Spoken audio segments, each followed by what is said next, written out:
Hi, everybody, and welcome. This is the Apostate Prophet. I hope you're having a fantastic day. Let me know if everything looks and sounds okay. I think it does. I think technically we are doing very well right now. So thanks, everybody, for joining. I have today with me a guest that I have been wanting to invite for quite a while because I've seen his online activism and it looked very interesting. He's making a name for himself and getting a lot of the usual reaction that I also get on a larger magnitude, unfortunately, or fortunately. I don't know. Maybe it helps. Apostate Aladdin. How are you doing? Thanks for having him. I'm good.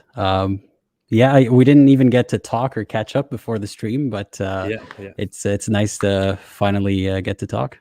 Yeah, it's awesome. It's really nice to have you here. I'm pretty bad with organizing live streams together with other people. It's usually like I try to organize it and then I can't find a proper time to do it and then I just drop it and so on. So it's largely just my fault if people don't appear very much here. But I'm very happy to have you here. Do you say it this way? Do you say it that way, Aladdin, as people know it in the West, or how do you? I say Aladdin, but I don't mind people saying it however it's easiest to pronounce. Yeah. People usually just associate the name with the usual Disney thing, I guess. Yeah, they do. And in the beginning, I had my partner draw me kind of a carbon copy of Aladdin from the cartoon, but I realized that would still have some copyright issues with like my profile picture. So, yeah. But I chose the name ironically. I don't know if you've heard of what it means in Arabic. Oh yes, I find it very ironic.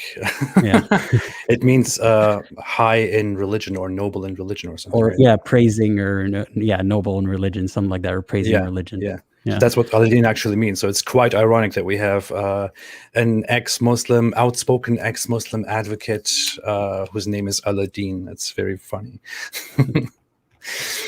Yeah. So thanks everybody again for joining. Hello everybody. Lots of nice comments. People are making good remarks about the music. I hope everyone is enjoying the music. How did you like the music, Aladdin?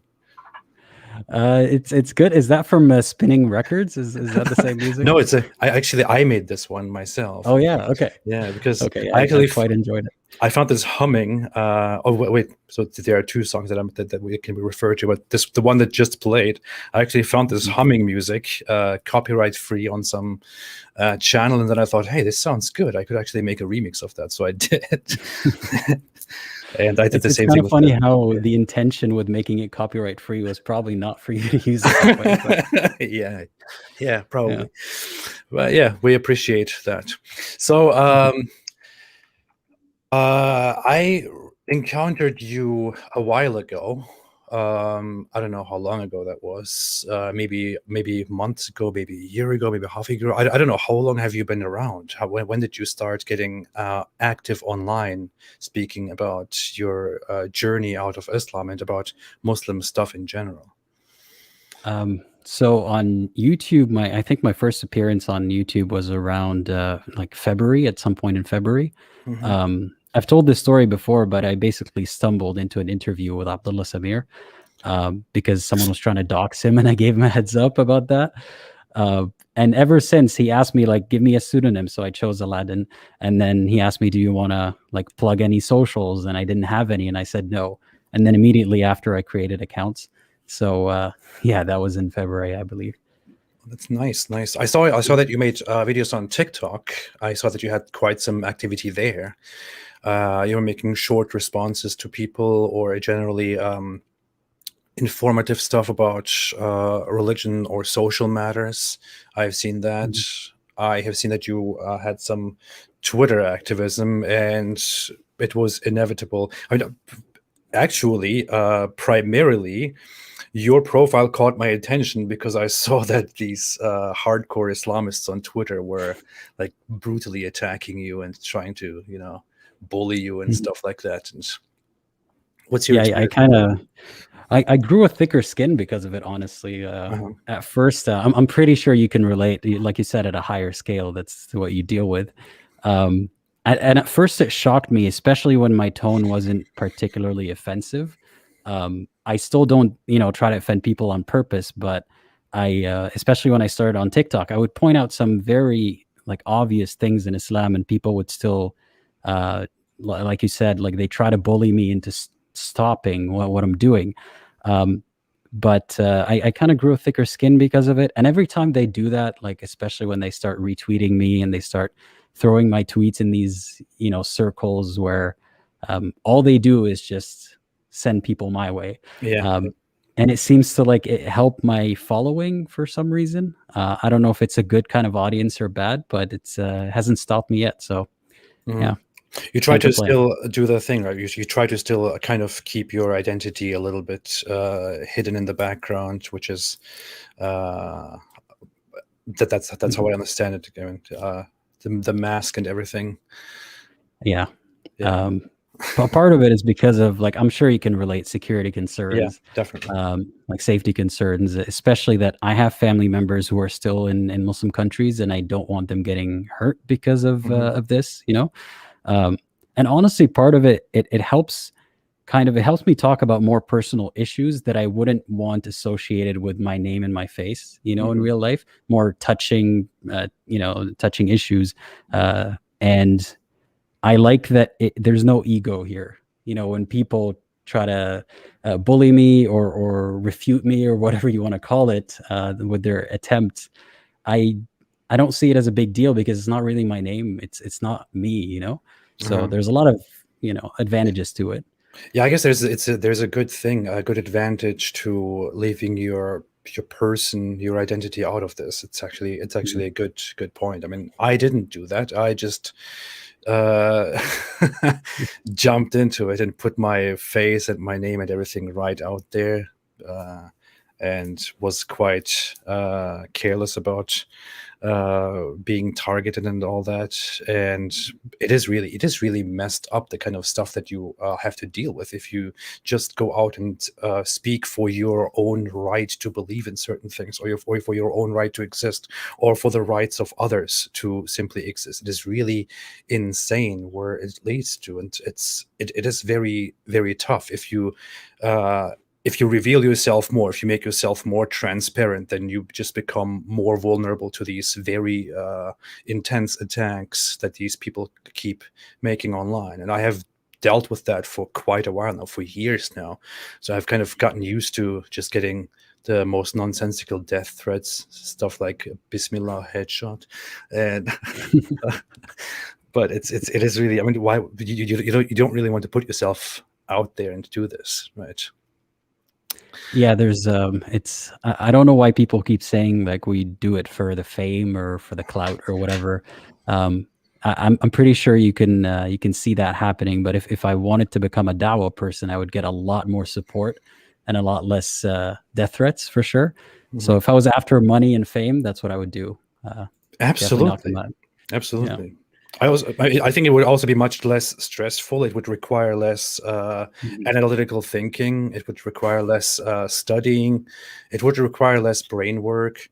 You wouldn't have to say and do much. I mean, I think if I wanted to do that, and if I wanted to stick to loyalty and to social recognition, and if I wanted to have all my ties back and all that, I would just become a Dawa person, a Muslim apologist, and I would just make stupid excuses like we don't know what Muhammad says when what Muhammad means when he says the sun goes to prostrate under the throne of Allah Oh at night, God. because it's a metaphysical matter. And Yeah. I've heard about some of that metaphysical stuff going on lately. Yeah. it's so hilarious. People have been making jokes and memes about that forever in my comment section. I'm just looking at them and laughing. Yeah. It's funny. It's I mean, fun. do you enjoy these memes that people make like of you? Of me, yeah, I do. I do. Oh, Yeah. you mean targeting and mocking me? You mean Yeah, those? but both ways, like Yeah, I both do. ways. I do. I My wife knows this. Sometimes I sit down and I go through videos or memes or tweets that people make about me, and including some very messed up stuff about me. And I sit there. And people probably think when they make this, they will hurt me and they will shock me. But I don't. I don't. I'm not shocked. I sit there and I start Mhm. cracking up and laughing about these very horrible, horrible, terrible things that people say about me. It's really insane how people are. Mhm. Yeah, it is really interesting, the kind of stuff that we deal with. Who are these 19%? I have no idea what the people are talking about, different things in the comment section. So Renee W said, Apostate Aladdin, is the sin of apostasy passed on to family members, even if they are Muslims themselves? Wait, so are you saying my family members are responsible for my apostasy? Is that what you mean? I guess that is the question or implication here. Is that the case?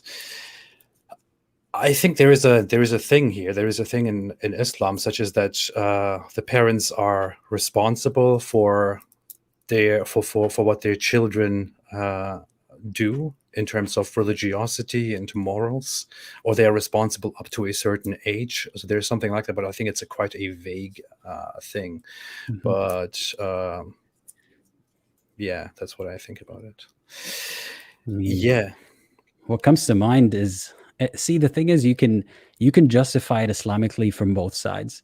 Like if you think of the verse, there was a verse that says, "La taziru wazratun wazra ukhra," which is, the sin does not equal the sin. Basically, or I'm translating it wrong, but what it means is, you are not responsible for the sins of others or your parents. But at the same time, even if Islamically it is not their responsibility, they will absolutely see it that way. Because how can you not, want to stop your kid from going to hell forever? So unfortunately, it seems to be that way. At least they view it that way. The family themselves view it that way. There is a huge. I emphasize this quite often, but there's also this big group mentality, this group loyalty within Islam, more so than in any other culture or religious group that I have so far seen. That in the West, for example, to Western people, that is quite normal that people just do not believe in their religion anymore, or don't believe in their God anymore. People still keep up their relationships and all that, except in certain circles. But in Islam, if you as a child, or if you as a member of the Muslim community do not believe in Islam anymore, then it is not simply about you no longer believing in Allah, no longer believing in Islam. What happens there is that you have turned your back on your nation, your entire community, your parents, your family, your siblings, your brothers, your entire ummah that you need to be strong to, that you need to be loyal to, strictly loyal to. And you're basically a traitor and have to be treated accordingly. That's basically the sentiment, right? Well, that's how they justify killing for apostasy, right? Because it's treason or whatever. Yeah. But yeah, I wish we could move away from that mindset, because I don't know about you, but I get presumed Muslim all the time, and Muslims treat me worse because I don't act like a good Muslim, if you know what I mean. So it's kind of a lose-lose unless I pretend to be Muslim and act like a Muslim, which is not something I want to do. And that's hypocrites do that, munafiqeen. And Muslims hate those, so we're doomed, whatever we do. Yeah. What background are you from, by the way? So my background is Arab. I haven't told people like what exactly it is, but I grew up in the Middle East. I grew up in Saudi Arabia into my young adult years. Yeah, that's pretty much it for my ethnic background, I suppose. But that doesn't make sense. I thought only people who don't understand Arabic and who cannot understand the Quran leave Islam. How can an Arabic-speaking person, an Arab, leave Islam? It doesn't make sense. I must be fake. I must be fake. So Arabic is your native language. You can understand. You can understand and you can read the Quran, pretty much, right? Nice question that people have all the time, that I kind of answer as an unqualified person who does not speak Arabic. As an Arabic-speaking person, as a native Arabic speaker, how much do you understand the Quran's own text when you read it? Is it like, do you need, how much do you understand it? So I started learning Quran since I was a kid. Like my parents got me a sheikh to teach me at home. So it was generally a more pleasant experience than going to Quran circles. It was, directed attention at me to help me memorize it. That's what I was working on, and read it in a the proper way with tajweed basically, and. The sheikh would explain some verses to me as we go, and obviously, when I was younger, he wouldn't explain everything because some things are just too gruesome or too big for us to understand. But I understood the words, or some of the words. There's a lot of words that are very antiquated and not even used in Arabic language now, and more often than not, you don't know what Allah is rambling about. Like, it's just going from one topic to another topic to a third, and you can see that in English as well. It's very disjointed. Yeah. So yeah, I can say I understand the Arabic that's in it, but there's a lot of instances when even Arabs don't understand the Arabic that's in it, and you got to look outside for context to know what he means, what the pronouns are referring to and what God is talking about, or God is talking about, you know what I mean? Mm-hmm. But even linguistically, it's more like you're reading a very old text, and like there's a lot of similarities between it and other poetry at the time. I'm no expert on like Arabic poetry from any era, let alone that era. But it does sound a bit like there's some rhythm to it. There's something different about it than music, right? But that's because we don't listen to Arabic poetry every day anymore, or at least that kind of style, It's not linguistically miraculous. There is no such thing as linguistically miraculous. That is a very ridiculous claim anyway. I mean, I just recently included that in a video, but that is actually one of the major Islamic claims, and I still do not understand how in the world that claim is still kept as a major as a major claim for the truth of Islam, that the Quran has this linguistic miracle, that the Quran is linguistically unique and amazing and all that. It doesn't have any such quality. It is not counted. It is not seen as one of the best books of all time, or one of the most impressive books of all time. You cannot find it on a list of the most linguistically brilliant texts of all time. You find some common names on such lists, but you don't find the Quran, because it just is not very brilliant. It is simply a text that was created in a 7th century desert, where similar texts were created, a mix of poetry and prose that is disconnected throughout the entire book, that has no beginning and no end. You jump from topic to topic. You have no idea what the hell is going on. You have no idea what the chapter that you're reading is about most of the time. So there is nothing greatly miraculous to it. But yeah, you yourself have read the Quran. Have you? Did you read it multiple times? Did you just read it when you were learning it as a younger person? Did you read it later on again? How much did you go into studying it? I definitely read it a lot more back when I was memorizing it. Yeah. And I continued to read it. You did memorize it? Not the whole thing. Okay. I stopped somewhere in the middle. Then life took over. I started high school, and I had to focus a little bit more on what will get me into university. And my parents quite understood that. Thankfully, they're still educated, and they put education above or in front of that kind of thing, at least temporarily. And I still read it afterwards, and now I'm starting to read it again, and I'm going through it in the same order that I used to memorize it, from the smallest surahs going forward. And I'm starting to see it in a very different light than when I memorized it. Like, I was thinking to myself, how did some of these things slip by? Well, that's right, because I was like 10 or whatever, So yeah, I'm reading it again more recently. And my approach to Islam is not master it from one end to the other and like dismantle it and this and that. Because of the claims of perfection in it, as long as you see one flaw, that's it. The house of cards comes down. And I think one of the biggest flaws of the Quran, as a linguistic masterpiece or whatever, forget, the prose, forget how it sounds.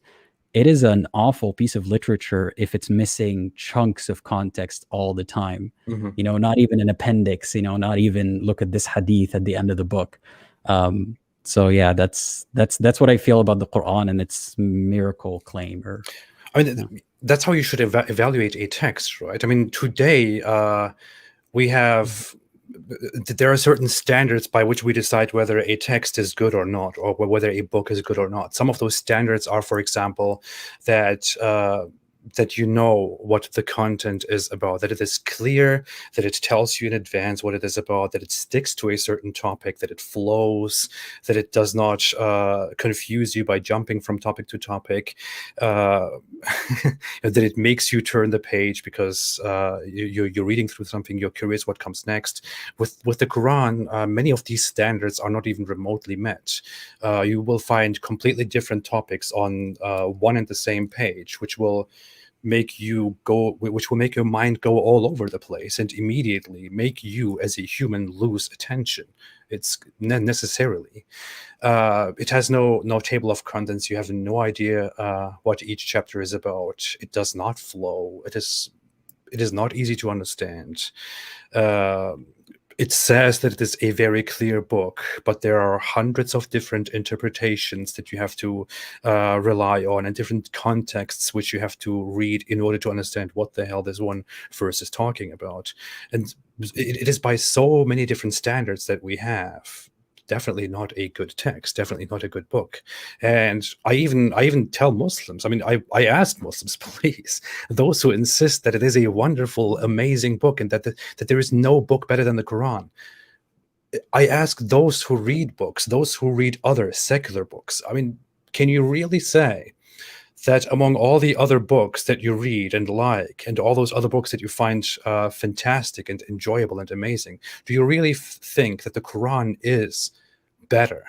Would you really prefer to sit down and read through the Quran in such excitement instead of reading many other books that we have today, which you find so interesting? I don't think Muslims are that enthusiastic. I was religious myself. I met many religious people myself, and I know for a fact that Muslims often dread reading the Quran. They have to force themselves to sit down and read the Quran because it's just boring. It's not only boring, it's just also sometimes unpleasant. Like Yeah, if you understand what it's saying, it's really unpleasant to listen to sometimes. yeah. Like we'd, for example, one cherished memory that I have, you know, not everything about my life with Islam was awful. We would be driving, my family and I, going to Mecca, and I'm just sitting in the car looking outside the window, or actually Medina, because the drive to Medina was very dark, and I could see the stars outside, and we're playing Quran in the car, of course. And sometimes listening to that same sheikh, I can't remember his name, but listening to that same recitation brings back these memories. And it was such a pleasant time. But I remember suddenly, like, I'd hear a verse that's talking about something very grim, something very, like, you know, one of the many, many, many verses about torture and how your skin's going to boil off and all that stuff. And it just really throws you off. Like, I don't understand why you'd want to listen to that when you wake up, or like just randomly, you know? Yeah, yeah, yeah. It is a weird thing. That's really something that gets stuck on your mind, and it is something that bothers people who doubt Islam. It is something that bothers people who have just left Islam, because many of us do have that. You probably have it in a much more graphic way when you listen to the text in its original language recited in a grim way. But I mean, we all learn how the Quran very graphically describes what kinds of stuff will happen to you in the afterlife, how you will.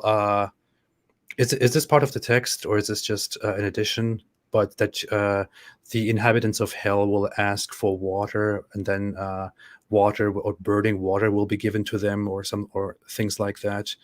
Oh yeah, there's definitely verses about that, drinking Yeah, boiling water, yeah, and the tree that only makes you more hungry and more thirsty. Yeah. yeah, and it's just amazing. And in the Hadith, Muhammad further describes how people will be hanged from their body parts, from certain body parts, while being tortured, and your skin will burn up, and you will be given new skin so that you can continue feeling the pain and all that.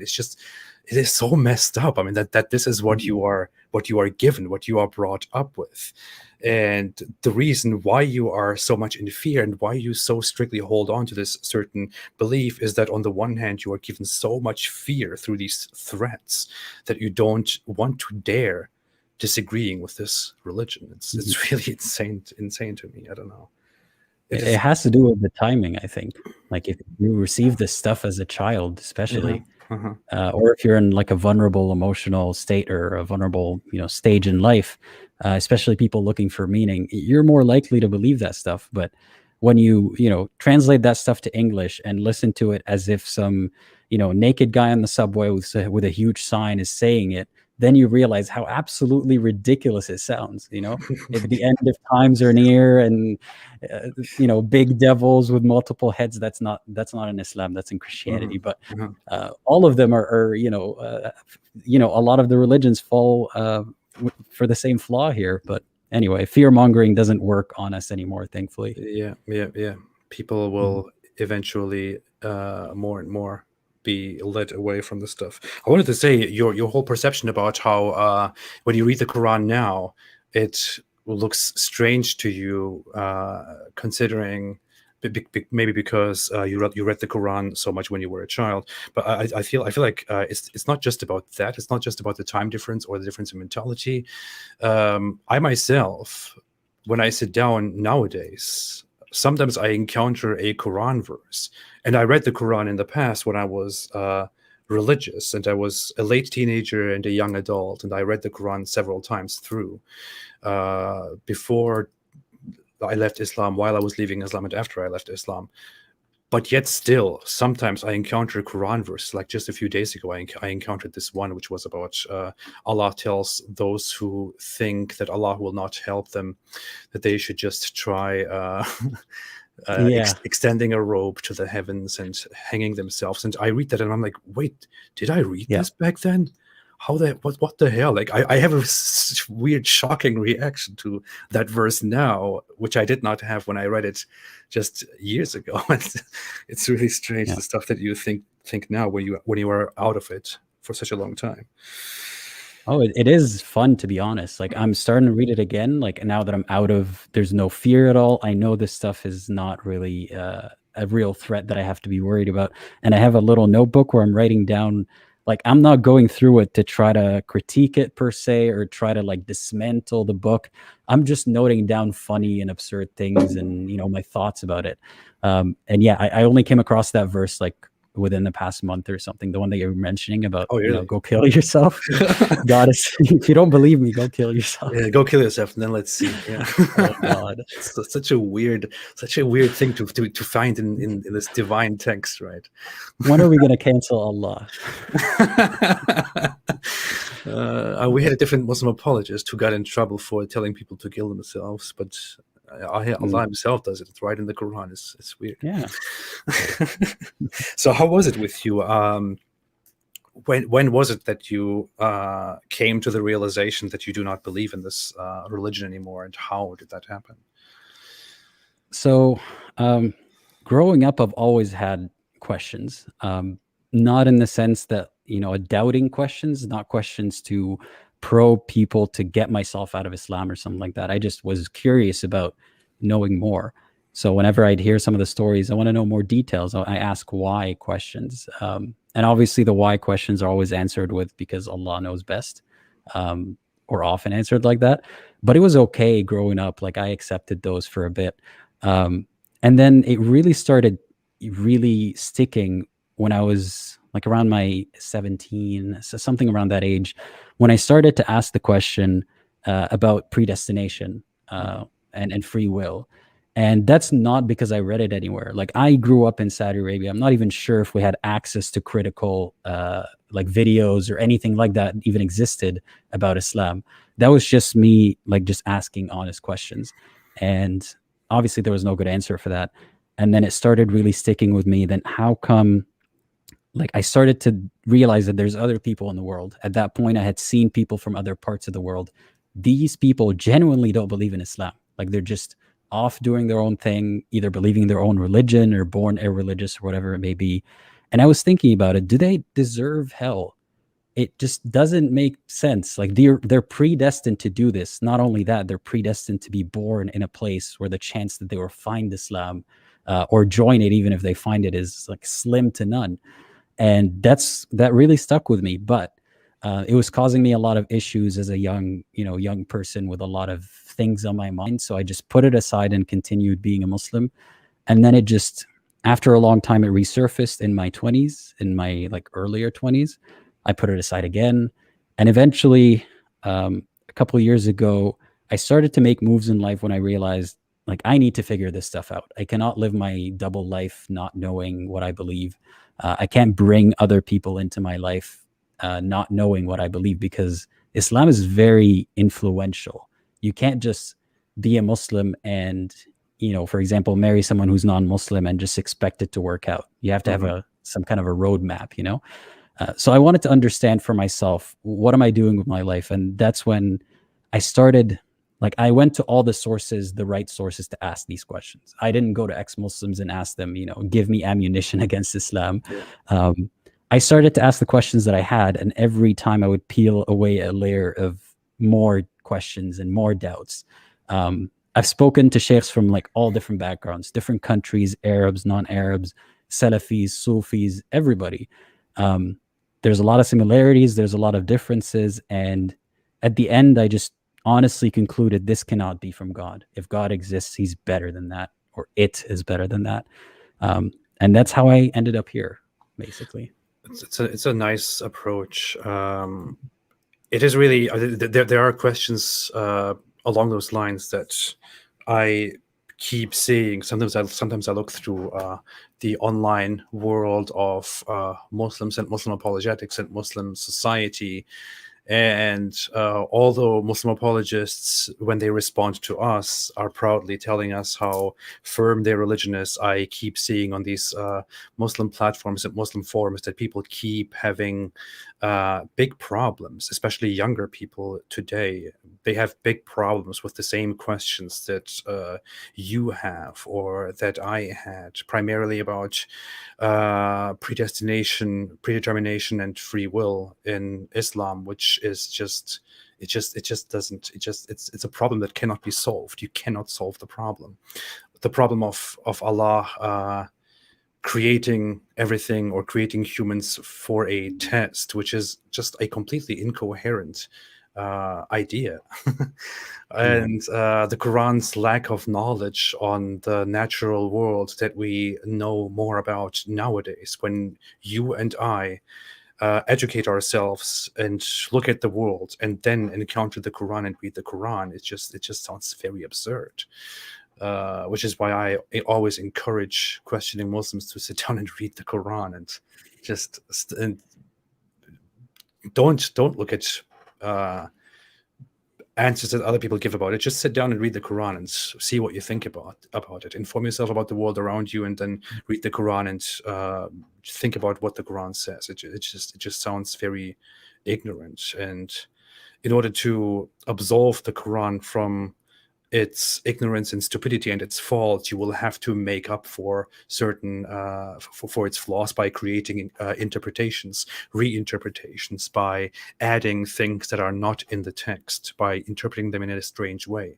It is full of ignorance, and unfortunately, Muslim apologists, Muslim scholars, not unfortunately, Muslim scholars and Muslim apologists don't have answers to these issues. They either answer things by saying, we cannot understand this, we cannot have an answer to this, we cannot understand how Allah thinks and how Allah works, or they try to reinterpret, or try to tell you not to think too much, or to simply listen to scholar A, scholar B, or scholar C, and it just doesn't lead anywhere. And it's therefore really great that people like us speak out.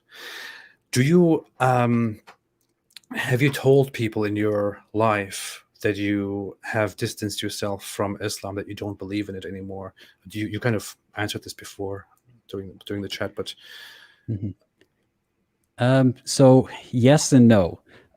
The way I'm going about it is I'm trying to look out for myself first and foremost. And though it's unfortunate that we have to play the role of the mediator and the adult in the room with some of our loved ones and family members and people in our community, I am like, some people I've told, some people I haven't, and there are a lot of people who it doesn't even come up with, because that's the kind of relationship we have and that's the kind of person they are, and including Muslims. And that kind of person, like, I see no issue with. I'm still going to work anonymously on dismantling the bad beliefs in Islam. I don't care if they call themselves a Muslim or they pray in their free time. So a lot of I still have friends who are Muslim, but the kind who's not gonna, ask me why I'm not praying and so on and so forth. But there are people who I've told, and I don't make it a thing in my daily life. If I can go about not bringing up religion in my day-to-day life, when I take off the mask, it just doesn't come up. So yeah, it's a mixed bag. Yeah. I kind of really distance myself from the Muslim world very much, so I don't really have to worry about that too much. But yeah, it's really if you deal with this stuff online, you don't really want to bring it so much. And I don't want to be like, I don't want to pick fights with people I know for no reason if it's not getting in the way of like our relationship.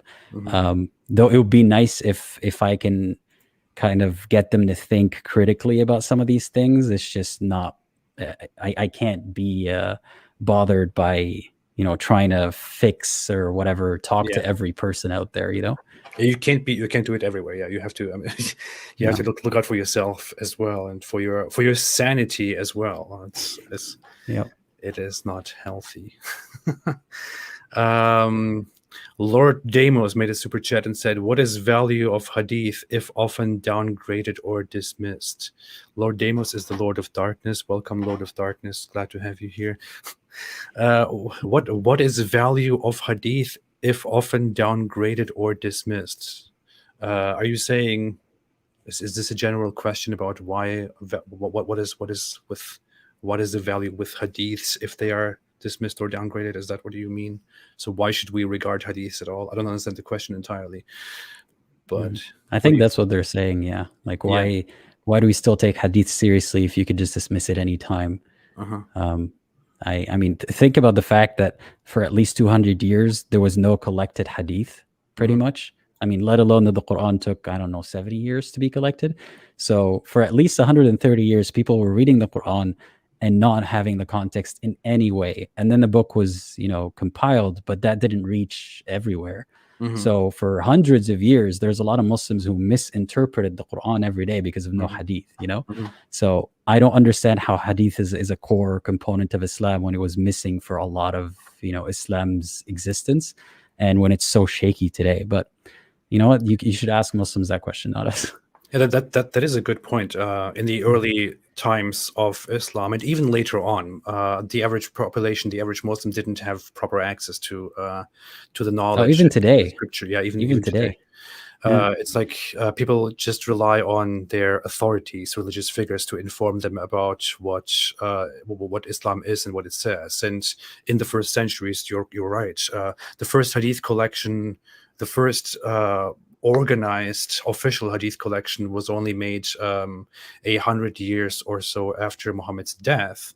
But even that one was the Muwatta. Even that one was not a major one. The big ones, the Sahih ones, the prestigious ones, Sahih Bukhari and Sahih Muslim, came into existence only over 200 years after Muhammad's death, and were then graded based on the chain of narrations of multiple people along the line as reliable or unreliable by standards that are not entirely historically acceptable, such as the person who transmits it has to be a Muslim of good character. Well, great, there you have a bias.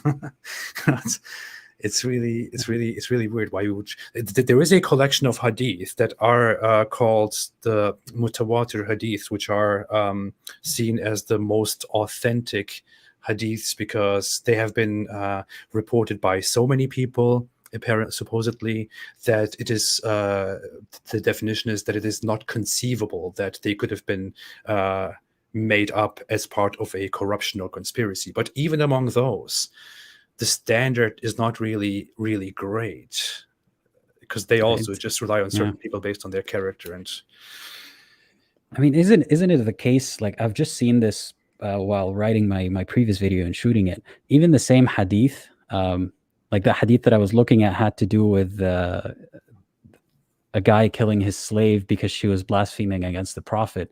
Even that hadith, there were several versions of it. and the scholars were disagreeing whether the baby was in her stomach or between her legs, or whether she was like a bunch of different details like that it came in different versions, and they're disagreeing on whether it was multiple events or one.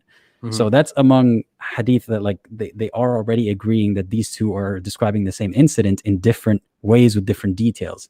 So how do we still trust it? Yeah, I and don't know. you have hadiths like that among the most reliable ones, the most authentic, Islamically authentic ones that are where you do find multiple hadiths about the same issue, and you can establish that okay, probably something like what is described in this hadith happened, but you see that they have contradictions about core issues, core messages within those hadiths, and what are you supposed to trust? And the problem with oral transmission here is that these people were humans who were loyal to Islam, because hadiths are only acceptable if they are Muslims of good character. They are loyal to Islam, and they interpret things that happened or remember things that happened in such a way that favors their Islamic beliefs. And they, like every other human, have cognitive biases, which we know today. How are we supposed to really trust the hadiths? It's really difficult, the kind of stuff that that Islam relies on. And the problem with this whole thing is, if you cannot really trust the hadiths, if the hadiths are shaky, or if you dismiss the hadiths entirely, then you cannot trust the Quran at all, because what we know about the Quran is told to us within the hadiths. You have to trust certain hadiths in order to verify that this Quran is indeed authentic and was indeed compiled in the right way. If you dismiss the hadith, then you can't do anything with the Quran. Then it's just a book which you are supposed to hold as the book of Allah. Shaky stuff. I don't know if you noticed this, or is it? I don't know if I'm just seeing this or somebody else is as well. But in a lot of hadiths, there's a lot of exaggeration. Is it because people were dramatic back then, or is it the storytelling? Where at the end of the story, it's like, and then everybody clapped for the Prophet, basically. They say, "Yes, Allah, oh Prophet, you said the truth." Like, was everyone just a yes man around the Prophet, or yeah? It's very obviously like fan fiction about the Prophet, basically, and everyone clapped for him all the time. Yeah. I recently came across one hadith that was relevant to something that I was working on, which was about the whole idea that Muhammad was known as the trustworthy one, or he was a very reliable man. And I don't exactly remember who the hadith is about, but you probably remember. Maybe you remember, but a prominent person, I just can't remember which one it is, goes to a ruler to complain about Muhammad. And then the ruler, is it a Byzantine ruler? I don't know. Asks, so what kind of person is this Muhammad? Have you ever seen anything wrong of him? And this guy, who apparently goes with malintent to complain about Muhammad, says, "No, we have never seen him do anything wrong. He is a very reliable, a very trustworthy man. He always speaks the truth, and this and that." And then the ruler says, "So why are you complaining about him?" And then he's like disappointed and goes away. And I'm like, "Are you kidding me, man? This is really what is supposed to have happened." The guy goes to a ruler to complain about Muhammad, but when asked, he says, "No, he's a very trustworthy, very reliable person. He never speaks falsehood." I'm sorry. It seemed like people who were just not on board with Islam were just idiots or buffoons. Apparently, yeah. Their arguments are dumb. They're just easy straw men to knock down. Yeah. It's ridiculous. Yeah, ridiculous. Let me see. There were quite a few questions. I'm looking at super chats. I'm having a hard time finding them again because the YouTube system sucks a little bit.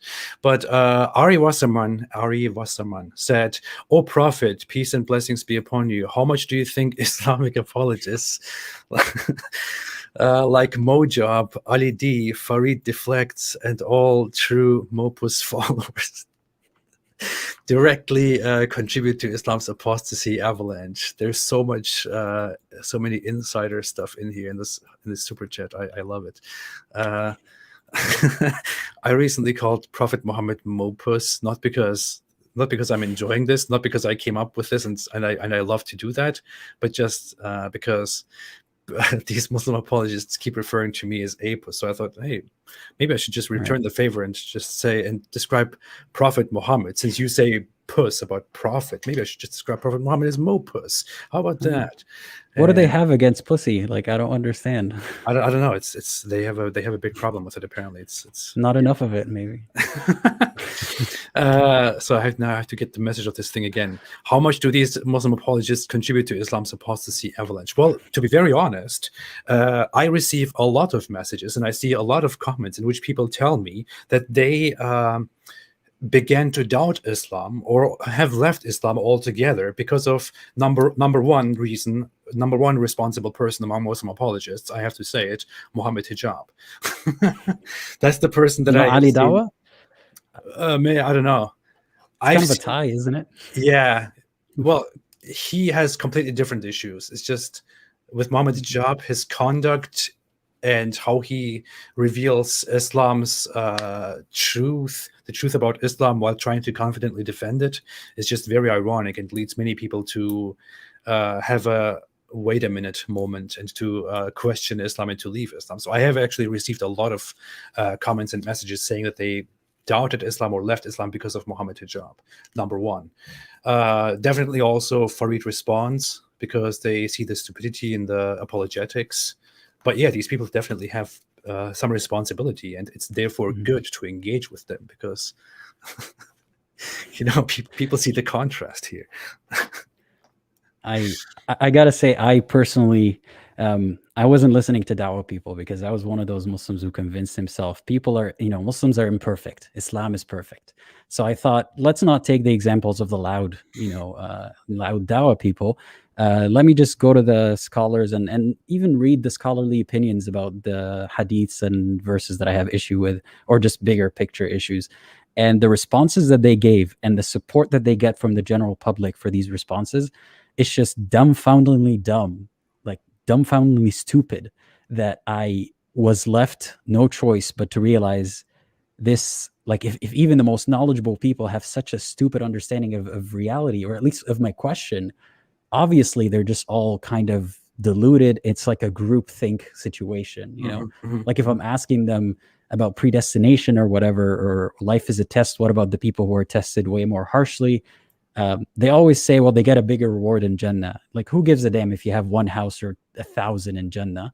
But the way that they think about it, they tell me, well, you were advantaged, just focus on you, why do you care? And it made me realize, like, these people don't think the way I do at all. And I need to get out of this mentality. So I definitely think Dawah people, when they give stupid answers and Muslims see the unanimous support for these stupid answers, some of them will snap out of it. Yeah. I think so. I still don't understand the whole point about getting a house in Jannah. I mean, don't we learn that you get whatever you want in heaven anyway? So is real estate like prime in Jannah or something? I don't understand. I don't get it. I see these donation advertisements on my own videos, like these Islamic donation advertisements. And they're like, "Do you want to receive a reward, a house in Jannah?" And I'm like, "What? Why? Don't I get what I want anyway? Will I have these big desires? Will I feel bad about not having a big house in Jannah? What the hell is this?" It's clearly like stuff to motivate, desert warlords, basically. Rivers and wine and Jannah. And oh, and let's talk about the alcohol that doesn't get you drunk. What's the point of that then? We will be reclining on big seats across from each other in a very weird way, and our servants, with big breasts, will come and give us our drinks, which will not make us drunk. Fantastic. No, the servants are kids. Don't get it wrong. Oh, sorry. Yeah, okay. They are there. Yeah, okay. The servant. Okay. Yeah, the big breasts come later, but but they give us wine, which will not make us drunk, and there will be rivers of wine. Why exactly are we drinking that wine? What is the point of drinking that? Just call it grape juice or something. Yeah. You know what I've always wanted? A big ass couch and silk. That's what I've always wanted, apparently. And stuff I can get from Walmart, like and milk and honey. A golden necklace. I always wanted a golden necklace. Yeah. Because we're not allowed to do that now, because we look like women if you wear a golden necklace. Right? Oh yes, absolutely. Yeah, absolutely. And if you look like a woman, then you should be thrown out, turned out of your houses, according to Muhammad, and condemned. Very bad. Yep. Yeah. Tough stuff. Did you learn I learned, sometimes people do not believe me when I say this, but I remember learning very early when I was still a child, I think, or I don't know, like between my adolescence and my childhood, that I will get women in heaven. And this is something that I learned as a very young person, as a very young child, or I don't know if it was. I think it was in my childhood. I think I learned it in my childhood, but I learned it very early as a young boy that I will get these women in heaven, in paradise, which when I think back about it now, it just sounds very messed up. Did you learn that stuff when you were very young? Well, not exactly in like religion class, but because I was reading the Quran with my teacher, I would ask him, okay, what is Hur al-Ain? Because it is given to people in heaven, and it's a reward, right? Yes, I'm from Israel. That's right. You got me. Yeah, so I did learn about it, but I remember like thinking, I even asked, wait, why would I just want my wife, I just want my crush or my wife or whatever it may be that was on my mind at the time. And I was told, I asked, okay, what if I have a wife? Like, what happens then? And I was just basically told, like, don't overthink it. God knows what happens. And yeah, that's pretty damn weird. It is very weird. I mean, it is not something that would be enticing to a regular person in an advanced world, in an advanced society. It is clearly stuff that appealed to people who had a completely primitive understanding of life, of the world, of society, of women, and all that. It's very strange that, especially if you grow up in a civilization, in a society that teaches contradictory things, and at the same time you learn such promises from Islam, you have this conflict going on in your head, and at some point Islam seems to look a little bit absurd, and you try to explain that either by reinterpreting things or by rejecting the message that Islam gives you. And many people today deal with that problem. Yeah. Now, if you linger on anything in Islam for long enough, like you'll find that it doesn't add up. Like if you ask some more, like why the Hur al-Ain, like what would a wife do about it? Like, is she not going to feel jealous about her husband having as many? I don't know. The number depends on how pious you are, I guess, or how many people you killed in fighting. And you're told what she's going to be very pretty. She's not going to care. Like, yeah, she's not going to care. What? Well, or God is going to remove her jealousy. Yeah, you will not be jealous in heaven, so you'll just be fine with that. It is really make weird. You a robot? Yeah, yeah. You see this today, that religious Muslim women ask this question. They're like, how can I deal with the fact that my husband will have these multiple women created for him in paradise? And the answer they get is that, well, Allah knows best, and Allah will make it good for everybody, and you will not have jealousy and this and that. Well, great, but what kind of a message does that give you about life, about society, if you learn that you will get these wonderful, most beautiful beings in heaven as a man, just for you, in such high numbers, and they will look better than any woman that you have ever seen? How does that make you view women in a society? I mean, it's just... Yeah. Well, I have a proposition that'll fix all that. I think those women in Jannah who are jealous of their, or might not be jealous at the time, they should go find the men who weren't lucky enough to have heavenly maidens and flirt with them. Raise their self-esteem that way. Just have heaven be some kind of a mixed brothel or whatever the hell. It's very weird and hedonistic, and they call us chasing our desires. It's odd. Yeah. And it's weird, right? I mean, we are told that our life is... I receive this objection very often, this criticism quite often from religious Muslims, that my life is meaningless now that I have left Islam. And I think about it. What are you talking about? What do you mean by meaningless? assuming that I live a life in which I completely pursue my desires and pleasures and all that, but I do something with my life. I continue on this world where we have thousands of years of development and civilization. Assuming that I live like that and die like that, then this means I have actually lived through, lived from, and contributed to, maybe, and lived by a world, a society, a species that has developed over time, that has a large history, that has meaning within its own context. Whereas if I were to become a Muslim now, my whole life and the whole human history, the history of this entire world, would be entirely meaningless, and I would go into an afterlife where I simply exist for nothing but pleasure, hedonism, and nothing else, just so that Allah can be glorified by knowing that I am his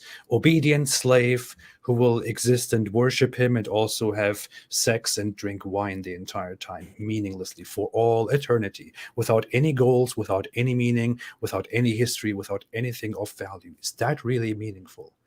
Is that really what is more meaningful than mine? Every time they say that, like, it's as if because life is limited, it has no meaning. That doesn't make sense. Things go up in value when they're limited, right? Like, Yeah. it's the opposite. I mean, think of it like gas in a car tank. Just because you have a full tank of gas that'll get you somewhere, it doesn't mean it's meaningless, because it's not endless gas. If anything, you got to pay for it, right?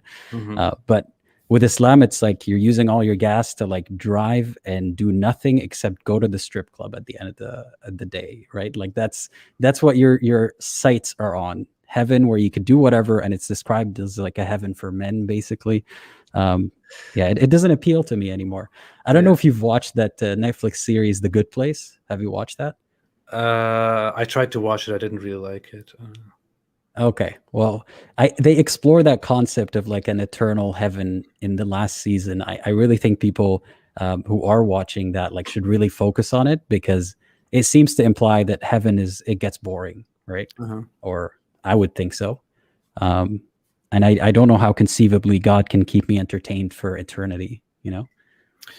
Well, God is Allah is Almighty. He's most merciful, most this and that, and just as He will eternally torture and inflict unbearable pain on the dwellers of the hellfire, He will also make sure that you will be eternally entertained by drinking grape juice and having sex in this strip club that you will live in forever, with closed doors. It's funny. Yeah. Heaven has an open bar. I'm in, you know? Yeah. It's and they have this. Yeah, they have unlimited refills. Yeah. Go to Yeah, heaven. my Sky Daddy owns the place. That's why. Yeah. Come to heaven where you can have unlimited refills. You can drink whatever you want. There was this Muslim apologist earlier who was saying something like, give proper reasons instead of sitting there and giggling like little bitches or something like that. They think that like we have to explain ourselves all the time. Yeah. No, we don't. It's like sometimes it's just fun to talk about it. It's your mission to prove Islam. It's not mine to disprove it personally. You know, there was this. I had this mentality at the beginnings of my criticism of Islam when I first started this, that I somehow have to that I have to engage in purely rational criticism of Islam the entire time and explain why it is wrong and this and that. I later came to agree with that stance entirely. There are numerous reasons why people would accept a religion or reject a religion, why people would change their minds about certain things. And those reasons can range from completely rational, logical, hyper-rational reasons to purely emotional reasons. And nobody has to explain themselves for that. If somebody feels pain and suffering under Islam and can't really take it and feels like they're disgusted and it feels icky and they don't want to live like that anymore, that is completely fine. That's completely a justifiable reason for somebody to leave Islam and to live a free life and to live life as they wish. And there's nothing to judge, to criticize about that. There's nothing wrong with that. If somebody feels like they don't want to spend their whole life praying 5 times every day, and they don't want, and they can't possibly explain that to themselves, they can't make themselves do that, they instead want to live a happier life, then that is a completely acceptable reason for somebody to leave Islam. Yes, it is. I don't know how many people are there, like out there, who know God exists, who know they're going to hell if they don't pray 5 times a day, and then they just don't pray anyway. I think at the end of the day, they realize it's not really, I don't know everybody's reasons, but I know that Muslims use the same reasoning the other way around and they don't realize it. Like, how many times have you heard a Muslim say, Christianity doesn't make sense because how can God be 3 things, right? Why can't God be 3 things? It's not like a rule of the universe or a logical contradiction that God wouldn't be like multiple gods or whatever. They say, you know, can a ship have multiple captains or some examples like that. But if God is unconceivably like can do anything, can God not be multiple things? I don't. That's not me saying Christianity makes sense to me or anything, but if you apply that kind of like surface level, it feels incorrect logic in Islam, you know, how come it's not okay the other way around? Yeah. Yeah, I have said that before. I think it's a very dumb criticism from the Islamic side toward Christianity. One that they didn't really think through very well. One that falls flat. I mean, I have my issues with Christianity. I have more issues with the whole idea of sin and atonement and the resurrection and all that. Those are things that I have a problem with. I don't understand why Muslims have such a big objection, such a knee-jerk reaction to the whole idea of the Trinity, when they also believe at the same time that Allah is out of space, out of time, outside of space, outside of time, and he interacts with everybody, with everyone's little detail at the same time, simultaneously. If that is an easy idea for you to accept, which if you think about it logically, it just appears very strange. If things like that are for you very easy to accept, then how can you not deal with something as simple as the Trinity? People obviously simply make certain simple explanations for themselves as to why this other religion, which is vilified, is obviously wrong. It's not like they actually engage in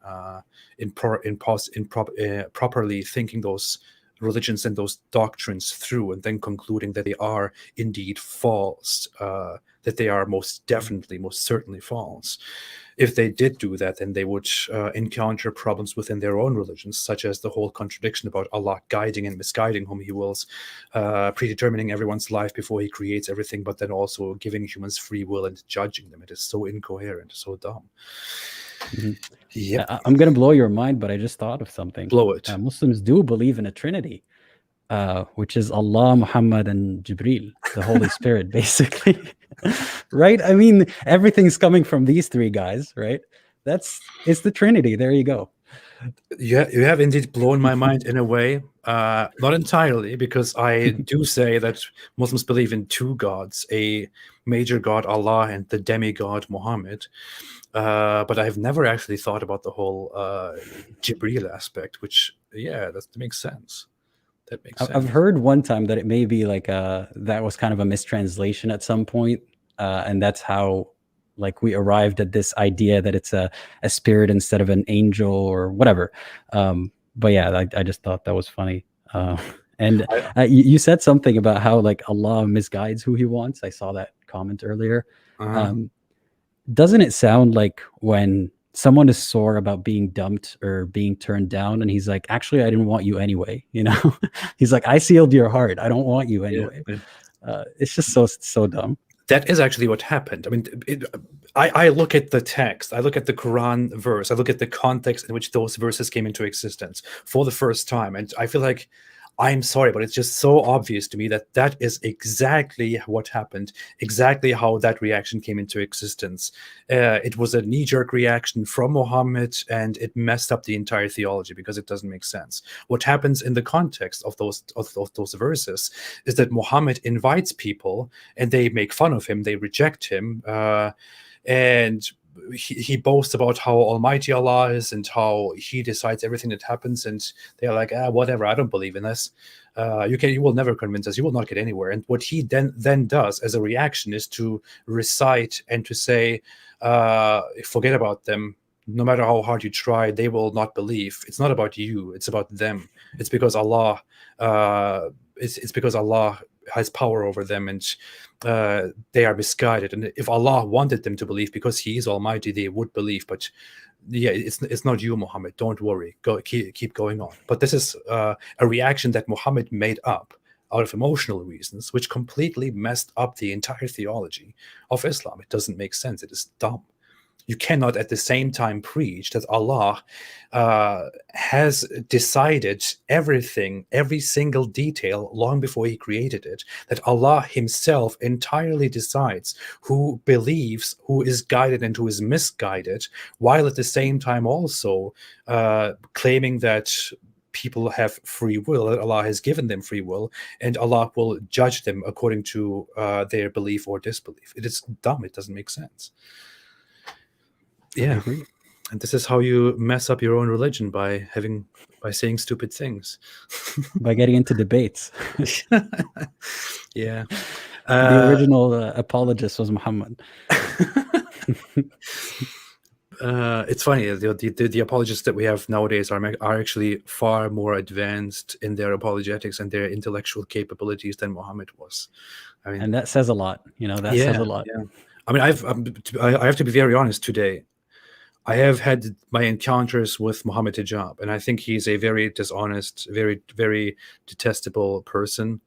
The way he conducts himself in public, and he says things that are not very honest. But hey, he's quite intelligent, and he is worlds more intelligent, by far more intelligent, and by far more advanced in his knowledge and in his handling of certain arguments than Muhammad was. And maybe people like him and others who follow these people should maybe look at themselves and think about that. How did Muhammad handle these things? Muhammad didn't say very insightful things in response to criticism. He spoke a lot of emotional nonsense. You know what? You're making me have another realization that Muhammad doesn't matter. The real Muhammad is the friends that we made along the way. We've all become Muhammad, Yeah. Muhammad himself is just an idea, That's a good insight. Yeah, Muhammad is a character, a being, a thing, an idea. Truly, yeah. It doesn't really matter who or what Muhammad was. What matters is that Muhammad has a certain message, certain aspects within this religion, and that the people who carry on with Muhammad's religion shape this religion and shape who Muhammad actually was, what he actually preached, and what he actually believed in. Many of the people that we debate today have nothing to do with the real Muhammad and what he preached, because they have to somehow develop, because they are all humans. That's a very nice insight. I like that. Yeah. Let's see the super chats. And chats. Stop Scamming Man said, imagine the Bible was full of very carnal and luxuriant promises, and the Quran was not. Muslim apologists would be calling it crude, ungodly, and not transcendent, faster than we could hope to blink. I have to entirely agree. What do you think, Aladdin? Oh, yeah. You know how they're already saying the West is morally corrupt and this and that. Can you imagine if the Bible was talking, I don't know if it does, but if it's talking about breasts, how their age is a certain age because of how full their breasts are, they'd be like, look at the West this is where their guidance is coming from. But when they do it, it's divine. Yeah. Entirely agreed. Stop Scamming Man. Someone's asking, why do I look like a male version of Infidel Noodle? Because I'm wearing a mask. I was going to ask the same thing, but then I realized it's just a mask. So yeah. I was wondering if you guys are one and the same person. But, Yeah, I wear a wig and I change my voice, and that's how I get there. Sarah Reynolds made a super chat and said, "Hello, AP. I love your content, and it is very informative." Thank you so much, Sarah. Happy to have you here, really. Risiko LP said, "Can you make a video about the German Islamist Pierre Vogel? I bet you know him. I do know him. I knew him when I was a Muslim. I knew about him. I knew how hardcore he is. I wanted to make something about him in the past. I included some little reactions of him in like 1 or 2 of my videos in the past because I found them very funny, because he was getting angry at how the Dawa is failing, and he was putting his fist on the table and like, we have to wake up, Allahu Akbar, and I found that so funny. That's an interesting style of khutbah. Reminds me of a certain German man or Austrian man, more like. Yeah. The guy. Anyway, I don't want to say the H word. Oh yeah. Okay. Yeah. Mr. Monster said, "Muhammad was an a-hole. Thank you for all the work you do. Literally risking life and career to do the right thing. Thank you. Thank you so much, Mr. Monster. I appreciate that, and I'm sure Mr. Apostate Aladdin appreciates that as well." Thank you so much. Rainy W said, "Apostate Aladdin." Oh, I read that before. We answered that. Lord Damos said, "Just buy a bacon sandwich, guys. I dare you, even if it disagrees with your bowels. Remember, left foot first." Truth is Fluid with a super chat and said, "Hey AP, why should hell exist if the reality of truth is in itself biased with how our brain is wired?" Do you really want to go there right now? Too philosophical for me right now. Yeah, I was thinking of having a live stream after this live stream in which I talk about such things, and also have conversations with subscribers. Maybe I might abruptly do that. I will think about that. I want to test having live callers and stuff like that on here. Maybe I'll do so. Everybody who's interested, who's following, who's subscribing, after this stream, I will probably go live and have a very short stream on things, and also take callers, maybe just to try it. I'll see. Okay. But yeah, choose the flute. Nice point. Monica Furtado made a super sticker. Thank you. Sojkovic said, the sun prostrates itself under Allah's prostate. It asks Allah peace be upon him. Not to peace be upon him. Then peace be upon P is not released from, what is this comment? Is not released from holy prostate until it will peace be upon him. It will be emerged on the west, completely wet. End times. This blasphemy has to do with the digestive tract way too much. I wish I could pin that super chat here right now. Unfortunately, it's too far in the past. What the hell is going on? I'll take a screenshot of that. Yeah, nice input. Yeah, I've had a lot of fun recently about talking about the whole hadith in which Muhammad says that the sun literally travels or floats or swims until it reaches Allah's throne or its setting place, and then it prostrates itself under Allah's throne, and it asks for permission to rise again. Are you familiar with that stuff? Oh yeah, and you know what? The Muslims have a point. You have been utterly refuted and destroyed because it's all metaphysical. It's all metaphysical. Come on. Even when Muhammad literally says it, like there was a hadith where Muhammad literally asked someone, "Do you know where the sun sets?" And the person was like, "Oh, Prophet, I don't know." And he was like, "In a muddy spring." Yeah. He just literally said it. But it's even in the most authentic hadith, he sits there, according to the text, he sits there and the sun is setting, and he points at the sun. He points at the sun and says, "Do you know where this goes?" And his friend Abu Dharr says, "Allah and his messenger know best." And then usually some dumb stuff follows after when people say that. And he then literally describes, there is a long Sahih Muslim hadith in which he literally describes it travels until it reaches its setting place, and then it stays there for a bit, and then it prostrates itself, and then it stays there and asks Allah for permission to rise again, and then Allah says, yes, you may rise, and then it goes to its rising place and rises again. This is lengthily described in the hadith, and how one day it will not be given permission, and Allah will say, now go back to your setting place and rise there, and then the sun goes back and rises in the west. This is so literally described in many hadiths. But the response to that, oh, it is a metaphysical matter, we can't see that. Dude, why is Allah like, he's so inefficient too? Why does the sun have to ask him every single day, just tell me when you want me to go the other way? Like, it's that easy. Yeah, I mean, just set up an automatic system, just do it. Text me when you're done with this life stuff. I'll put it on a schedule. Yeah, I program it.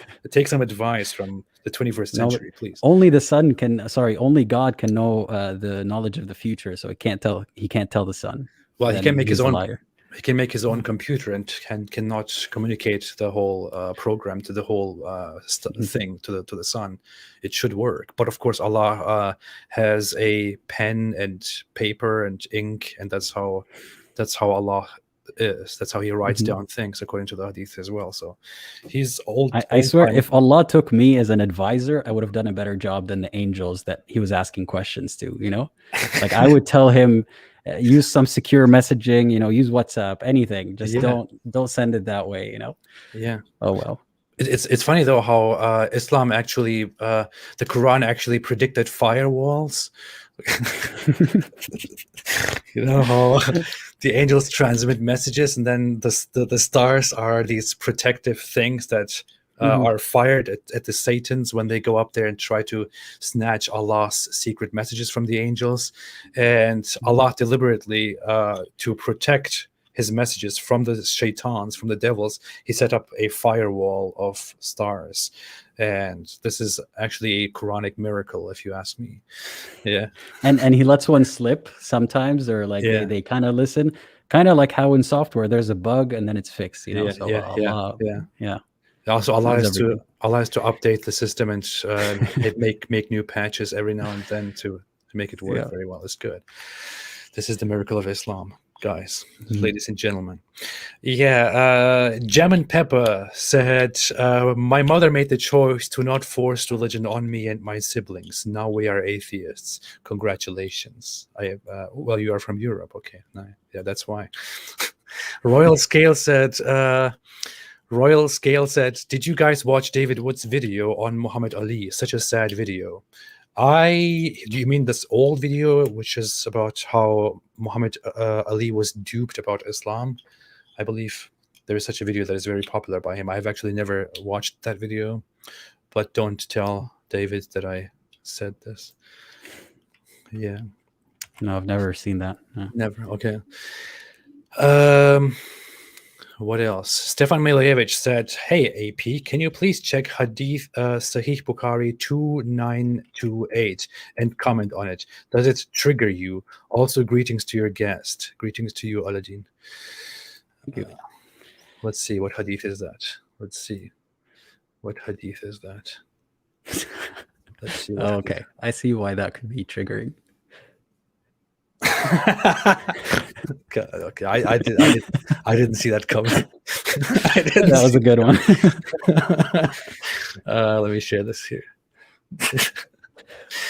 Nobody gets it. Okay, there we go. Yeah. So this is the hadith that we're talking about. Dear loyal viewer Stefan, who was it? Who shared it? Who made this community? Who made this super chat? Wait, I have to see who made that. Dear viewer Stefan Milojevich made this super chat and asked about this certain hadith, which is supposed to trigger me, in which it says, narrated by Abu Huraira, Allah's messenger said, the hour will not be established until you fight with the Turks, people with small eyes, red faces, and flat noses. So, that doesn't look flat, but okay. Right. So if you look at me, is that an appropriate description? High profile, please. Yeah, not flat. Not flat? Okay, yeah. I've been corrupted, that's why. Their faces will look like shields coated with leather. The hour will not be established till you fight with people whose shoes are made of hair. What the hell kind of fever dream is this? Wait, is Turk actually mentioned here in this? Oh, yeah, it is. I don't know historically if that's the same kind of Turk you are or whatever, but it's just odd. I just when I see these hadiths, I just really doubt that this hadith is actually that Muhammad actually said this. I highly doubt that he said this, because I believe that he had no idea about Turks. I do not think that Muhammad knew anything about Turks and who and what they are. Turkic people were very far away from those lands. They were encountered later during the times that Islam was spreading, and the Muslims encountered the Turks and did indeed engage in fights with them or collaborated with them. And I would think that this is a hadith that came into existence then, or was reinterpreted as Turks then. I highly doubt that this is authentic, leading back to Muhammad. But yeah, reading this, it really makes me very sad as a Turk myself. Hate speech. Yeah, hate speech. Yeah. I don't even look like that. What does he want from me? Yeah, I don't pay too much attention to these hadiths that are like very niche and odd, but it is amusing still. Yeah. I'm not really a Turk who cares much about the fact that he's a Turk, so I don't really care, to be very honest. Nationalism is kind of stupid, in my opinion, to be honest. Yeah, and especially in the context of nations like the Turkish one, it is severe ultra-nationalism that is the norm, and it's very, very messed up. Mm-hmm. Yeah. So let's get back to questions. Thank you for that, Stefan. Stop Scamming Man said, as you have said, it would be time consuming to arrange for your vids to be given subtitles for, say, Indonesian, Urdu, Pashto, and Malayan. Given this, could you give your permission for people to make such videos by themselves? I could. I have always said, if people want to make if people want to take my videos and subtitle them, they are free to do so. I have no issues with it at all, as long as you just no, there's no condition to it. Just do it. Just whoever wants to do that, just do it. Go ahead. Dolev Litvin said, is that from Israel? Oh no, someone from Israel donated. Quick, let's delete the stream before Muslims see it. Yeah. Please don't read my name out loud. Did you already do that? Yeah. Yeah. I think. Yeah. Sorry. Yeah. Oh, your name was necessarily visible because it was a super chat. I'm very sorry about that. Aladdin, how common would you say anti-Semitism in Saudi culture? Culture. Okay, that's culture. Mm-hmm. How common would you say anti-Semitism in Saudi culture, education, and religious upbringing? An interested Israeli Jew. Haha, Jew money. Yeah. All right. So in education, I can't speak for Saudi education because I did not go to a Saudi public school. When I grew up, it was actually hard to do that. Like you had to get special like permission to do that. So I can't speak for that, but I can tell you that in like culture, it is very, very common to make jokes about Jews, and because they're often synonymous with Israelis, and which is synonymous with Zionists, which is synonymous with, you know, people who are oppressing Palestinians, basically. So I don't know if it stems from the amount of anti-Semitism in Islam that, you know, is like I remember people that I know personally, Muslims saying, well, of course the Jews are so and so. Don't you remember from the days of the prophet? Who was the prophet with the cow? Was it Moses? Solomon? No, Moses. Yeah, from the days of prophet Moses, they betrayed him. So the Jews betray, you know, all the time. So and Banu Qurayza betrayed the treaty with Muhammad. Whatever. There's always this sentiment that the Jews have always been bad, and they always will be. And it's kind of confirmed when they see stuff happen in Palestine. So yeah, I'm going to say very, very common. Yeah, yeah. No, confirmed, not that I'm saying, you know, all Jews are oppressors of people in occupying lands, but when you have a prejudice against a certain race or religion and you see it happen, you're just going to confirm that in your head, Yeah, I have to say on my part, it is very. I come from the Turkish culture, and it is extremely common in, especially the traditional conservative religious part of Turkish society. It's extremely common to just be very, very anti-Jewish, to have an extremely anti-Israel and anti-Jewish position. People do not trust Jews, Judaism, Jewish identity, anything Jewish at all. Mentioning the word Jew is it has connotations with it that are quite bad. And I don't know if you have this too, Aladdin, but I, as a former Muslim and growing up within a religious circle that was extremely anti-Semitic, to me, growing up, the word Yehudi was always a very dark word that has very bad connotations and very dark connotations. And it actually took me a long time to get away from that feeling. And even nowadays, when I say it in the language Yehudi, it's like I'm saying something that's like giving this going to get me in trouble, It's like Yeah. it has a weird connotation to it because of the heavy anti-Semitism that we are constantly brought up with and that we are involved in if we are in such a culture. No, the word itself is it's said with a certain inflection, and it means something. Like in Arabic, sometimes they would ask, "Are you a Jew?" Like into Yehudi, which basically means, are you being? I don't want to say what descriptions are, but it's this stereotype or that. I don't know how I haven't said the word in Arabic in a while because it hasn't come up in Arabic discussions for me. But I'm sure I still have odd residual kind of feelings about some of these words that are subconscious. So I get what you mean. Yeah. All right. I hope that answers it. Greg Kanowitz said, "In before Aladdin is the leader of the ex-Muslim Ummah." No, thank you. I'm good. I thought I am the leader of the ex-Muslim Ummah. I'm even the prophet. I don't know. Yeah, you already took the name, the prophet name, so I'm good with that. I have declared myself the prophet. This is how it works. Those who seek other leaders are the worst of creatures, and they shall be punished for eternity. Or you can be a polytheist and follow both of us, I suppose. Maybe, yeah. There you go. Kay Soko Films is here. Hey, Kay. Nice to have you here. Has a very interesting channel, by the way. Although she's a Christian, despite that, I still just kidding. She gets it. It has a very interesting channel. She said, "Allah guides whom He guides, and misguides whom He misguides. So didn't He misguide apostates? What's the problem?" I know. That's the thing. That's what the Quran literally says and implies. And as I said before, even if I call myself today apostate prophet, and if I have a channel and go out here and tell people to stay away from Islam, and I was misguided and do this, and I tell people to stay away from Islam and thereby misguide other people, then it is actually entirely Allah Himself who has done this, who has misguided me, and who is through me misguiding other people. So it is His fault. It's not my fault. Don't blame it on me. Someone told me that someone might apostatize because they saw one of my videos, and if all it took, for in God's plan, obviously, but if all it took for you to leave religion was to see one video, just be unlucky enough to scroll at the right moment for the algorithm to feed you my video, is that really a fair test? Do you deserve to go to hell because you came across the wrong video? Yeah, that's by Allah's algorithm. Yeah.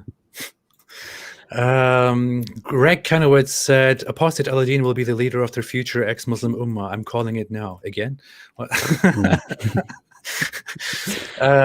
Beck Zod said, "If to think about it, heaven is equal to hell. How can you watch your child, for example, to be tortured while you are in heaven with hurrah? Yeah, but if you're in heaven, you will not feel any pain and sorrow and sadness. So if your children are in hell, that will not bother you at all. So there's that. Take that." There's this verse about I can't remember the surah right now, maybe I can't remember, but I made a short TikTok about it, or a series of TikToks, where basically God is saying that today the believers will watch the disbelievers, right, from raised couches or whatever. They're going to be watching them in hell, right? Mhm. And I talked about how sadistic and odd that is, that like you would be having a good day in heaven, you see someone burning, you're watching them, you bring your popcorn, maybe like put it over hell and just like get it to pop up and then eat it, and then you go about your day in heaven. Like how can you do that? And the responses that I got were basically, those are like the people who are murderers, rapists, won't you enjoy watching them burn? I'm like, no, not even those. Like, I'm not talking about they don't deserve any kind of retribution or whatever. That's a bigger topic, but I don't think I would enjoy or laugh at, people burning. Yeah. And the kind of, eye for eye logic that Allah seems to have, that is like, you laughed at us back then, we're going to laugh at you when you're burning corpses, is disturbing. It is so messed up. Disturbing. It is so Yeah. messed up. Yeah, Allah is a very primitive, immature guy who really wants to extremely vengeful, the most forgiving.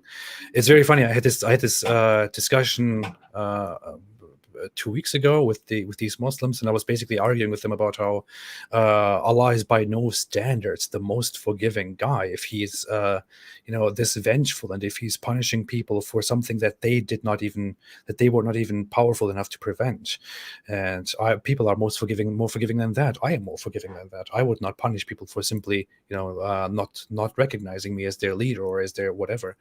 And the answer I got was that Allah is necessarily the most forgiving because he is eternal and the greatest, and he can forgive more things eternally than I ever can, which means he's the most forgiving. End of discussion. What, dude? Are you kidding me? Is that how we give us the opportunity?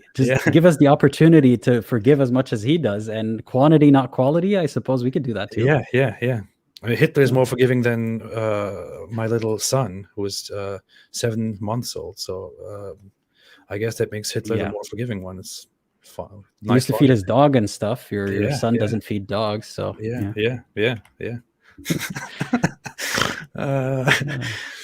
Yeah. By the way, also, if that's standard, if Allah being eternal and almighty and having power over everybody and everyone's actions makes him the most forgiving one, then by the same standard, Allah is also the most unforgiving one, because Allah brutal. Allah and Allah cannot be called the most unforgiving one, but that logically also makes him the most unforgiving one, because he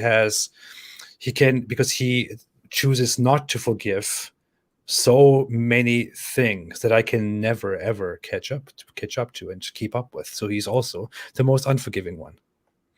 Great. I don't know what to do with this information now. Stephen Rochester said, "Be excellent to each other." Yes, I try. I agree. Ari Wasserman said, "O Prophet, peace and blessings be upon you. Is pee collected after drinking Zamzam water sacred to drink?" What kind of a question is that? Only if you're a camel. Dude. Okay, this is not to imply. Okay, let's make something clear. This is not to imply that Muslims drink camel urine or that people who drink Zamzam. I drank Zamzam. Okay, it's just about that hadith. It's very funny. Wait, the question here is pee that is collected after drinking Zamzam water sacred to drink? No. Dude, good question. If you purify it, if you distill it, I suppose. Yeah. Which basically gets rid of Benny Olison said, "Speak up and keep it up." Thank you so much. Stop Scamming Man said, "Does the verse slay unbelievers wherever you find them unless they aren't trying to kill you seem as clunky in Arabic? If so, you think Mo intended it to indeed mean wherever you find them, then realized that was going too far?" I don't remember the rest of the verse about unless. Okay. There was something about like if they stop, then stop. Basically, it is very clunky. The first 5 verses of Tawbah, of Surah Tawbah. Slay them wherever you find them after this, whatever is done. I remember the beginning of that verse, but like my opinion on that is, if it can be very easily interpreted as kill disbelievers wherever you find them. Like just Mhm. the fact that he said that, right? Muhammad said that without putting a gigantic asterisk right next to it saying, specifically talking about this kind of war, this specific place.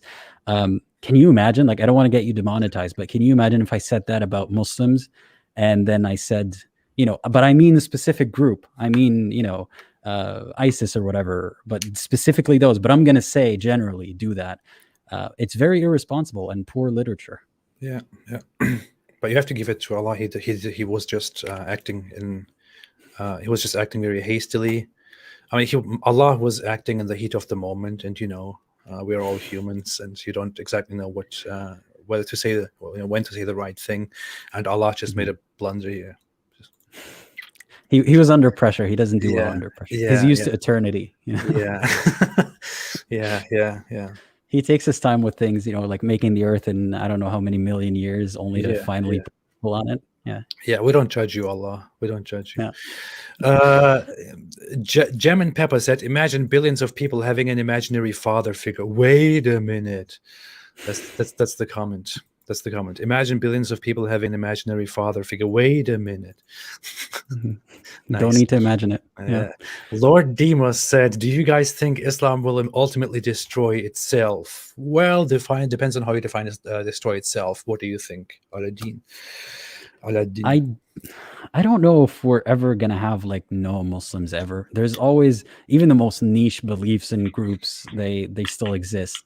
I think the information age will really make Islam a lot weaker than it used to be, because just like if I was born like 40 years ago, I would have went through a lot of formative years without having access to a lot of the information that I do today. And by that, I don't mean like hadiths to cherry pick or whatever, to the information from Islamic sources, from scholarly opinions, from the exegesis and so on. So can you imagine now that we have the internet, it's going to keep happening. And unless there's some kind of mass censorship in all of these countries, I think, Islam is going to weaken a lot. Yeah, that's approximately what I think. It's my opinion as well, that the internet, the rise of social media, the spread of mass media, everything that we have right now, everything that is developing is really it will be a big blow, is already a big blow to Islam. And I think Islam is even more prone to being damaged and hurt and abandoned because it is so strict. It is the strictest of the major religions, the most oppressive one, and people want to more easily abandon and run away from it as far as possible, which also happens to be the reason why people who leave Islam insistingly call themselves ex-Muslims. And compared to it's definitely one of the reasons, because of the contrast between life after Islam and life before. Like when someone who was raised Catholic or raised whatever type of Christian who kind of softly leaves religion or just doesn't care about it, their life doesn't change drastically in many cases. Obviously there are fringe cases, but I think also because Islam is not it doesn't take change well compared to the rest of the other religions as well. Like it's specifically a point that it is unchanging, which is not true, but at least it's unchanging in terms of it can't be reformed easily. There's going to be a lot of resistance. That is contrary to human nature. It's contrary to the history of humanity. You can't stay with that forever. It must change and will be subject to change and eventually to death. I will stick to my prophecy and say Islam will end in the next 200 years. And you could just be more vague, so you're more accurate. Well, just say it's if in 200 years it didn't end, then people will probably say, well, what he really meant by that. Every year is like 1,000 years of yours. Well, there's this hadith in which Muhammad says that he says, you ask me, that he's asked about when the day of judgment comes, and he doesn't give an answer. He goes and prays for a long time. Then he turns around and says, you ask me about the day of judgment, whereas its knowledge is with Allah. But I tell you today that within 100 years from tonight, no being will survive or will be alive. He's clearly saying that within the next 100 years, Boom, everything will be gone. What else could he be saying with that? But when you present this to the Muslims, what they say, no, what he just meant that the people who are alive today will just not be alive in 100 years, but other people will come. Well, why in the hell would he say that? What's the point of that? No, it was more specific, or at least the one I heard was about the kid, right? Like this kid. That one is different. That is even more specific. Oh, that's another one. And they said he meant the kid will die before the day of judgment, which is like, no shit. Like the kid will die before the day of judgment. Yeah. And he was always vague. He was like, it's the same as like the distance between those two fingers, or like What does this mean? It's all relative. I like this. What does that mean? What does that mean to you? He means close, but like it's relative. Muslims say now it's relative to the age of the universe. Like it could be 10,000 years. We don't. Relativity is the theory of relative science. MashaAllah. Yeah. There are so many hadiths. It said in one of them, to reiterate that, he says, people ask him about the day of judgment, about the last hour, and he points at a young boy in his presence and says, before this boy gets too old, the day of judgment, the last hour will come. And that clearly means, I mean, if you read this with a proper functioning mind, it clearly means, okay, this boy will not get very old and the last hour will come and the world will end.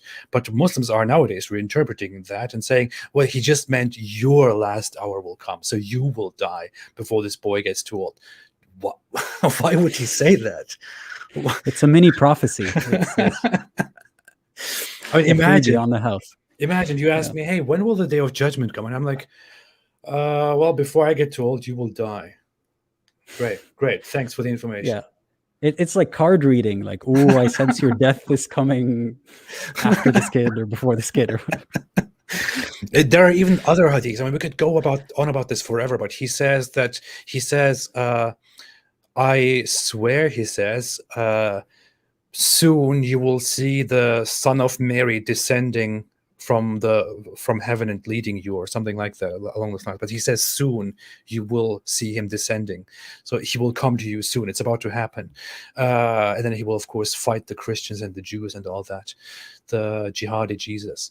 Or in another verse he says, there is a great torment at hand. Today the wall of Yajuj Majuj, Gog and Magog, has such a hole in it. They are about to come out and flood the entire world. And he makes these prophecies that clearly point at an imminent day of judgment, and it doesn't happen. Yeah. You know, I'm going to say something mildly racist, but I'm Arab, so it's fine. You know how Arabs have bad timing? Maybe Muhammad is just like way off. Could be. It could be. I don't know. Yeah. He's just way off with timing. Yeah. That makes a lot of sense. I have only previously made country-specific descriptions of how people are inefficient in specific cultures, like Iraq, for example.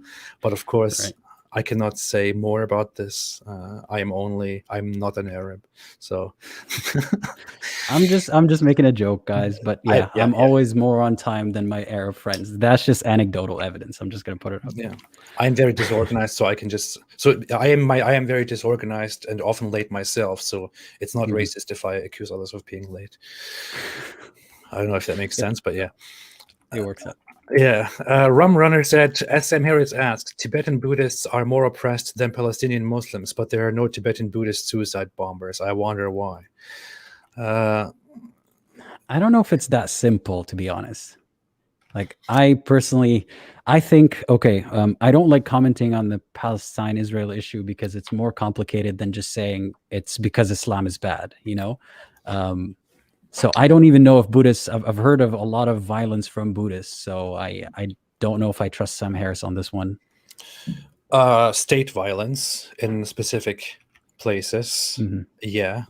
I don't know if Buddhism is like too pacifist for Buddhists to start insurgencies and stuff, but Buddhism is extremely pacifist. So it is very much in contrast in that regard. Islam is much more ready to just take the sword and go and do it.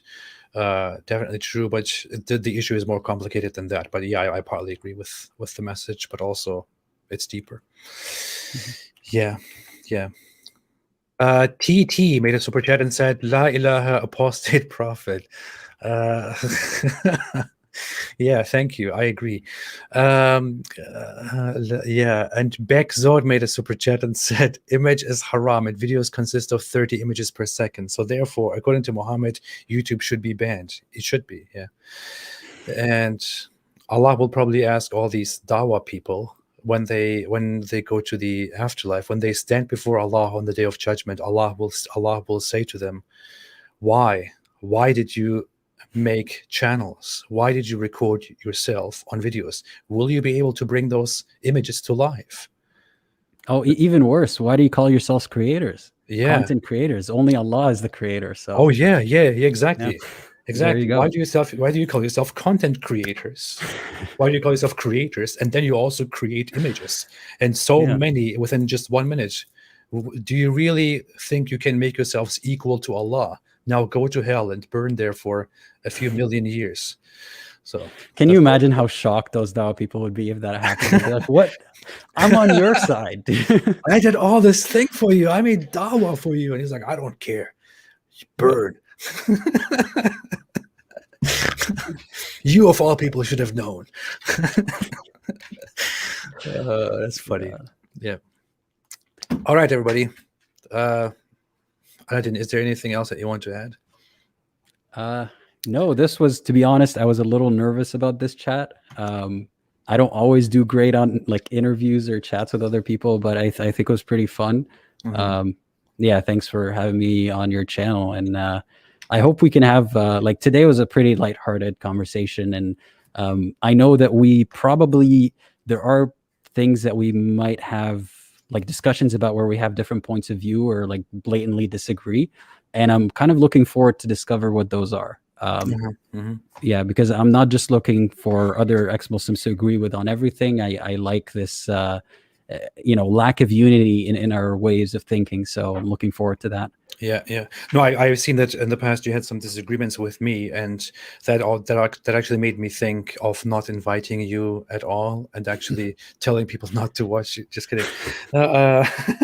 No, of course we can do that. I'm very happy to do that. I'm happy to sit down and discuss things and to have nice conversations. I really enjoyed this. As you mentioned, this was a comfortable, nice, lighthearted approach today. I hope to speak to you again in the future. I like seeing your presence and your activism. I will keep following you. Everyone else, you can find Apostate Aladdin in the description. I put the link to his YouTube channel, which is relatively new, into the description. You can click there and follow him right there. Very interesting, smart content. And yeah, thanks everybody. I hope to see everyone again. I think I will go live again a little bit just to have a little chat. But thank you, Aladdin. Thanks everyone. Thanks for joining. And as always, stay away from Islam.